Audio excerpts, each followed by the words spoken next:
BJP నేతకి సంబంధించినటువంటి హత్య case ఓ సంచలనం అవుతుంది. అనంతపురం జిల్లా బొమ్మన్హల్ మండలం చంద్రగిరికి చెందినటువంటి బీజేపీ నేత కృష్ణమూర్తి శెట్టిని వేట కొడవళ్లతో అతని ఇంటి మీద దాడి చేసి మరి హతమార్చారు. ఈ విషయంలో ప్రధానమైనటువంటిది ఏంటంటే, నిన్న వైఎస్ఆర్ కాంగ్రెస్ పార్టీ వాళ్ళు దానికి కారకులని ఈనాడు ప్రొజెక్ట్ చేస్తే అది తెలుగుదేశం పార్టీ నాయకుడే మర్డర్ చేశాడంటూ మరొక వైపున ఇవాళ సాక్షి ఆ ఫోటోతో సహా రాసుకొచ్చింది.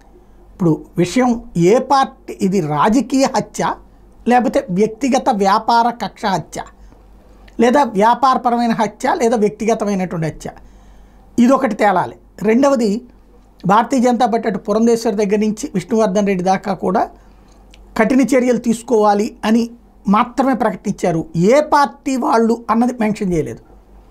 అది వైసీపీ అయితే వైసీపీ నేతల మీదన చర్య తీసుకోవాలి అని అడిగేటటువంటి కాన్సెప్టు ఉంటుంది. తెలుగుదేశం అయితే మిత్రపక్షం కాబట్టి అది మాట్లాడకుండా హత్యకి సంబంధించిన కఠినంగా చర్య తీసుకోవాలన్నటువంటి పాయింట్ చుట్టూతోనే ఉన్నటువంటి అంశం ఇది.